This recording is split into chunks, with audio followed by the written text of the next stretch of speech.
Good morning. I don't know what's in this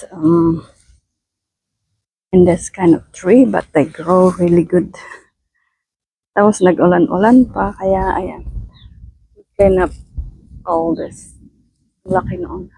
I forgot to take video um before kami mag-cut, but malaki ito all the way up there. So we cut this in our side, ayan, kahapon.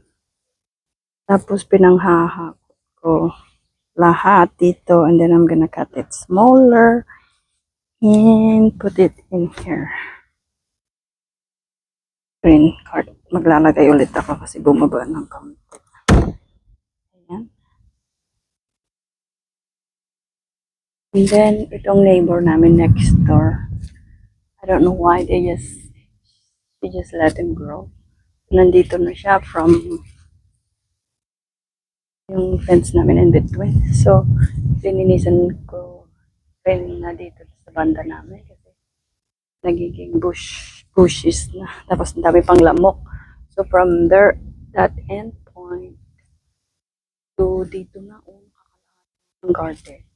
Ayan. O, naano na rin ang wire ng kuryente. So, I cut it slowly yung mga kaya ko lang abutin. Hapon, bakit si sakay doon sa taas. Sa roof ng shed na. Ayan o, poste ng kuryente ito. Hanggang kung kailan darating yung mga taga CPS to cut. Can't wait no more kasi kuryente sa likod kami. Ito yung isang ano pa. Nagkakakat ko na kahapon. Puro na lang kahoy ang inaasikaso ko. I trim my calamansi. Yan ang ibang kahoy na malalaki. Nakat yesterday. Okay, tingnan natin dun sa kabila naman. Ito rin banda, meron din kasi mataas na all the way top on the line na yung kahoy last time.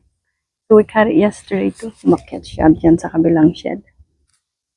Dami pa rin mga empty buckets from the business, yung sa swimming pool.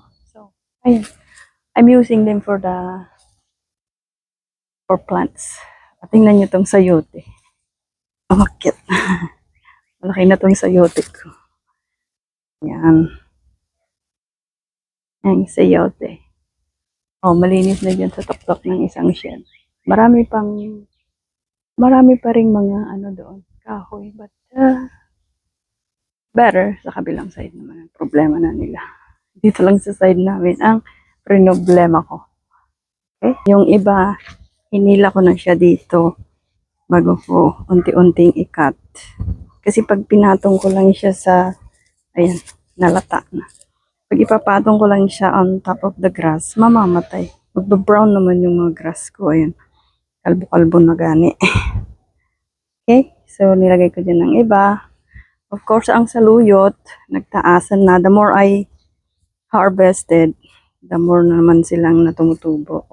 Tsaka umuulan din. So, ayan, hanggang dibdib ko na ang taas ng saluyot. So, ito yung iba na nakat yesterday. I'm still gonna work it out again today. Para it's smaller para mas mabilis ko siyang ilagay doon sa green carton. Okay. So, ito yung malaking puno na sinasabi ko na nakat dito sa likod. Ayan siya. You can see it from there. Zoom natin. Right there. Yung punuan. Okay. So, marami pa akong ililigpit. Ayan.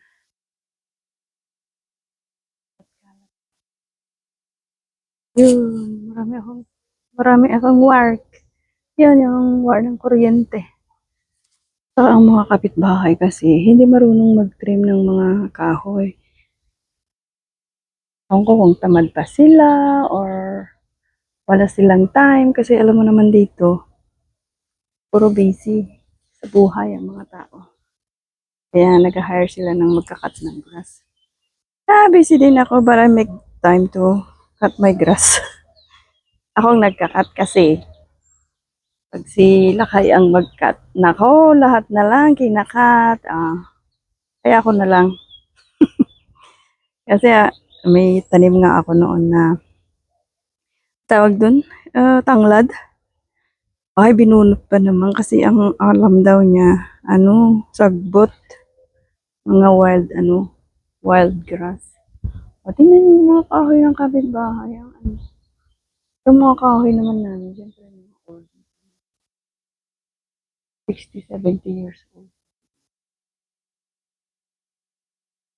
Andyan pa yung mga kahoy-kahoy. Ayan, at ako ay mag-work na, mag-harvest out ako ng saluyot later. Para kakain tayo ng pinaksiw na saluyot. Mag-ano ako ngayon. Marami akong nakain na saluyot na. Which is good. Alam niyo ba, ito daw ang pagkain ni Cleopatra noon, kaya beautiful siya. So, sana maging beautiful din tayo. Aha, joke lang. Ay. Ganon lang. Ang dami ko pang tayo trabaho, oh.